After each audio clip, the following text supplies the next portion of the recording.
Next, I'd like to go to Andy Keeney. And Andy is going to talk about his operation corner again. Andy, I love that idea that Philip had about disrupting your operating sessions with a nuclear waste car. Yeah, I'd shut him down for a day, wouldn't it? Okay, you all set for me? Yes, sir. Okay. Yes, we are. Let's see, here we go. Share. Okay, tonight, I thought I'd go over some basic switching just to get people in the frame of mind that the train is actually doing something, not just running across your railroad. This is fairly simplistic. We don't talk about the rules. We don't talk about the best way to set the train up, the consisting, the blocks and all that, or the blocks in the consist, I should say. Basically, this will give you an overview of things to think about and what can get you started. I'm still presenting all this as most of you are new and are not into operations. So for those that are, it probably is not going to excite you too much, but at least it'll give the others some ideas of the best way to go about getting into it. So these are just thoughts on creating your first switching session. This is just a picture of one of my switching districts. Is Madison. It's a peninsula. We have a lot of industries in a small area here with a lot of track. A lot of people won't have that.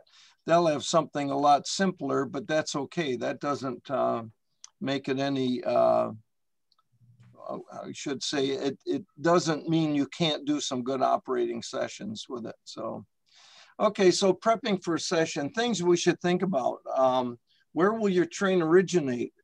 If you have a yard or you have staging, then your train can come out of either one of those, and it can go to a certain location, do its switching, and then continue on from there. And that leads into the second part, where's it gonna work? Oh, I should go back to the original. If you don't have the yard or staging, say you just have a big loop, take the backside of that loop away from the town where the switching is, build your train there. And then you simulate the train coming into the town from another town far off or not too far off, it doesn't matter. But basically it's coming into town to doing its work, and then it'll travel on from there.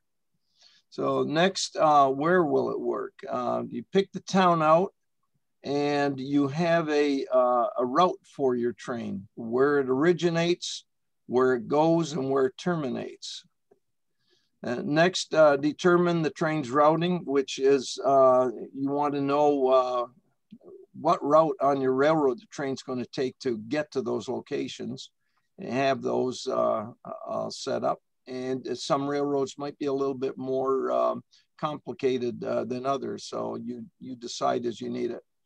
What industries and customers will your train switch? It goes into a town. If it's a smaller town, it's probably switching all of them. If you've got some bigger industries, then you might just switch to one industry if it has enough traffic in and out. Then verify that you can switch all the customers. And from that, if your train's coming in from, say, the west, you are, without a runaround track, which we're not getting into tonight, but without a runaround track, you're only going to be able to switch customers that you can back into with the cars. You can't, and that is a trailing point switch. If you come into the switches and your locomotive is first into the customer's spur, you're not going to be able to drop a car off. So there's two ways of handling that. If you have a runaround, which allows your engine to get from one end of your train to the other, then you can work these cars into whatever customers you need to do with a little runaround work. If there is no runaround, what you can do is have a train work the customers in one direction that it can work, and then say the next day, another train comes from the other direction. It could be the same train. They might go from town A to town B and then the next day go from town B back to town A. And a lot of locals work that way. So that's something you want to consider before your train leaves to do its work. This is all in the planning stage that you go through. Then you build your train consist, and all the consist is what cars, what traffic are you going to have in your train? What do you need? So you go ahead and you build that. And then you create a switch list to direct your work. And a switch list, now, first of all, let's say this is a town. This is a little more complicated than some towns, and not as complicated as the larger industrial areas.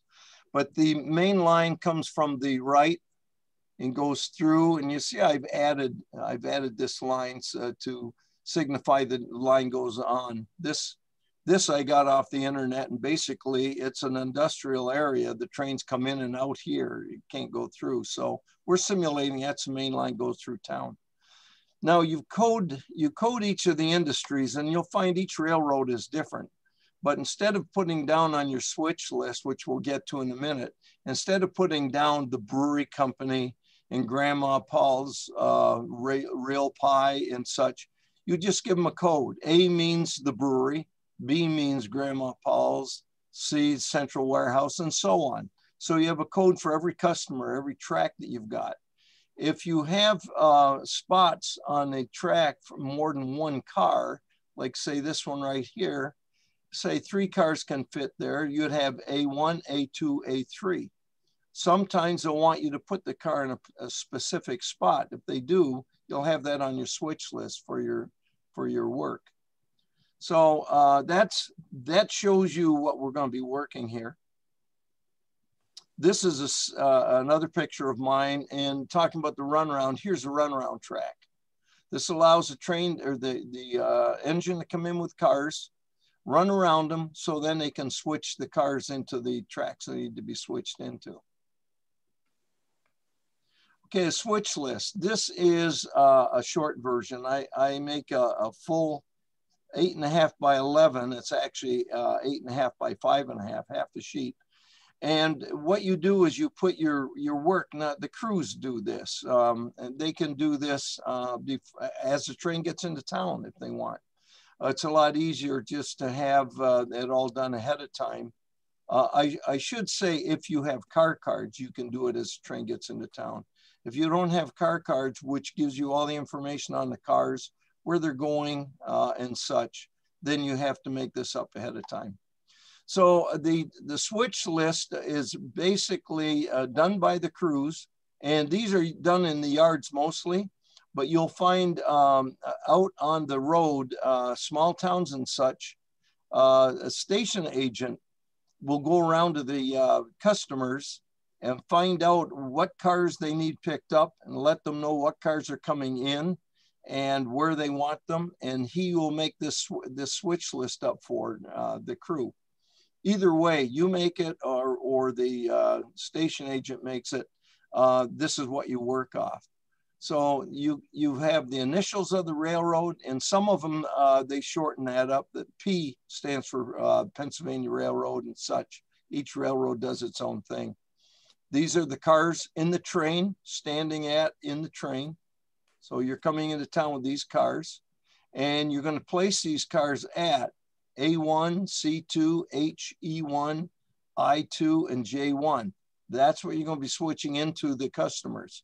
You're also going to be picking up these 4 cars with these numbers on them at B, G, B, and F. And you'll be putting them into the train, and you'll be leaving town with these 4 cars.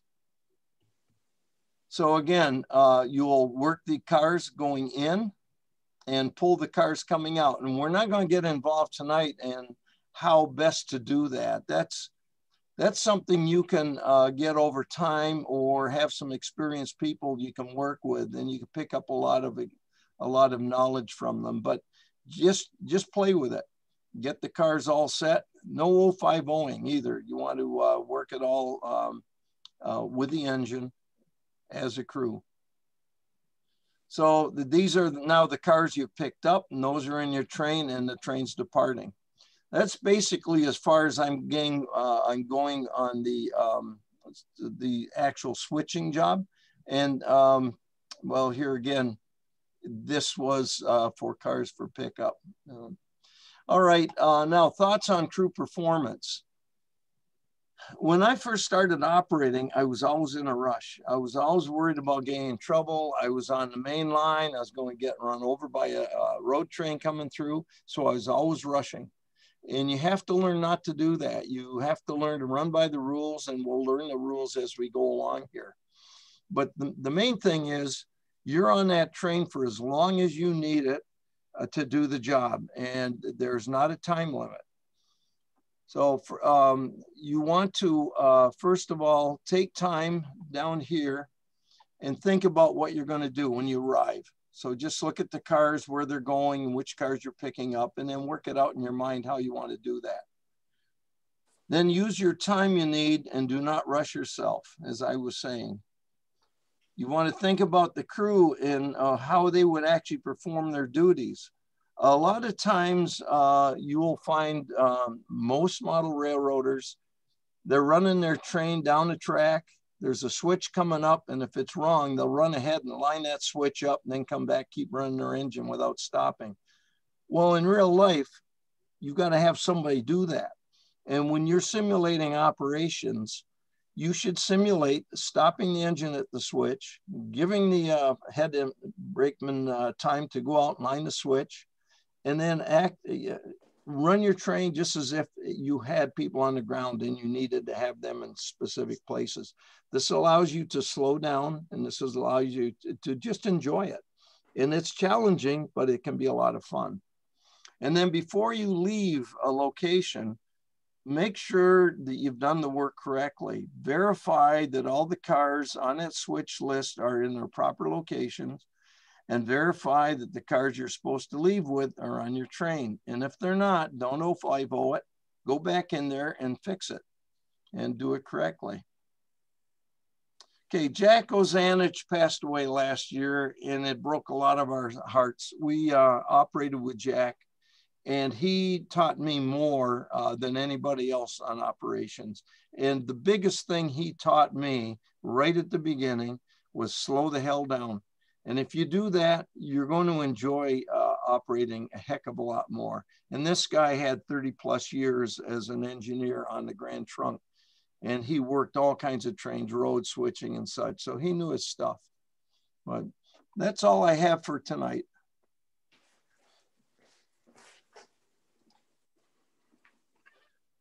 Any questions? Yes, are there any questions? I know I threw a lot out there, and I tend to babble a little bit. So if it was confusing, I'm always happy to correct what I said wrong. Not at all. Not at all. Andy, the thing that I like about it, it shows that operation is just as applicable to a small layout as to a huge, gigantic layout. Yes. And that I think is important for people to understand. Yes, no, I agree. I agree. You can have some really good operations, 1 or 2 people on a small railroad. It can be very satisfying. Well, thank you so much, Andy. I really appreciate it. Thank you.